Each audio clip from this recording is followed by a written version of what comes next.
చుట్టూ రాలుతుందా? మన కాన్ఫిడెన్స్ కూడా తగ్గుతుంది కదా! కానీ వరి అవ్వకండి. డాక్టర్లు మరియు నిపుణులు సూచించే ఈ కొన్ని లైఫ్ స్టైల్ టిప్స్ పాటిస్తే మీ జుట్టును మళ్ళీ హెల్తీగా మార్చుకోవచ్చు. అవేంటో ఇప్పుడు చూసేద్దాం. ఉల్లిపాయ రసం. ఉల్లిపాయలో సల్ఫర్ అధికంగా ఉంటుంది. ఇది జుట్టు కుదుళ్ల రక్త ప్రసరణను పెంచి జుట్టు రాలడాన్ని తగ్గించడమే కాకుండా కొత్త జుట్టు మొలవడానికి సహాయపడుతుంది. ఎలా వాడాలి? ఉల్లిపాయ రసాన్ని తీసి దూదితో తలను పట్టించి 20-30 నిమిషాల తర్వాత మెల్టీ షాంపుతో కడిగేయాలి. నెంబర్ 2, మెంతులు.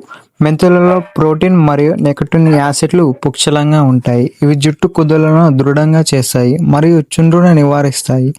ఎలా వాడాలి అంటే మెంతులను రాత్రంతా నానబెట్టి మరుసటి రోజు పేస్ట్లా చేసి తలకు పట్టించాలి. 30 నిమిషాల తర్వాత గోరువెచ్చని నీటితో కడిగేయాలి. నెంబర్ 3, కలబంద. కలబందలో ఉండే పొలిటోలిటిక్ ఎంజైమ్స్ తలపై ఉన్న మృదు కణాలను తొలగించి జుట్టు పెరుగుదలకు మార్గం సుగమనం చేస్తాయి. ఇది జుట్టుకు పెంచి కండిషనర్గా కూడా పనిచేస్తుంది. ఎలా వాడాలి?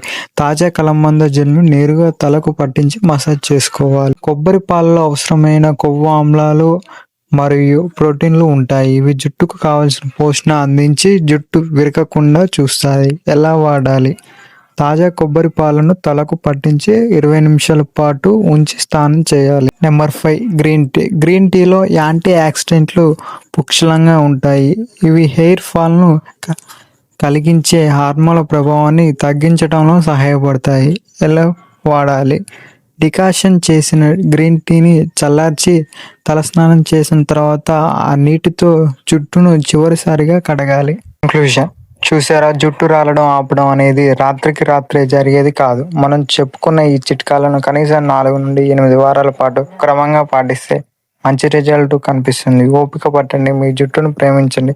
ఈ వీడియో మీకు నచ్చినట్టయితే లైక్ చేయండి, మీ ఫ్రెండ్స్తో పాటు షేర్ చేయండి. మరిన్ని హెల్తీ టిప్స్ కోసం మన ఛానల్ని సబ్స్క్రైబ్ చేసుకోండి.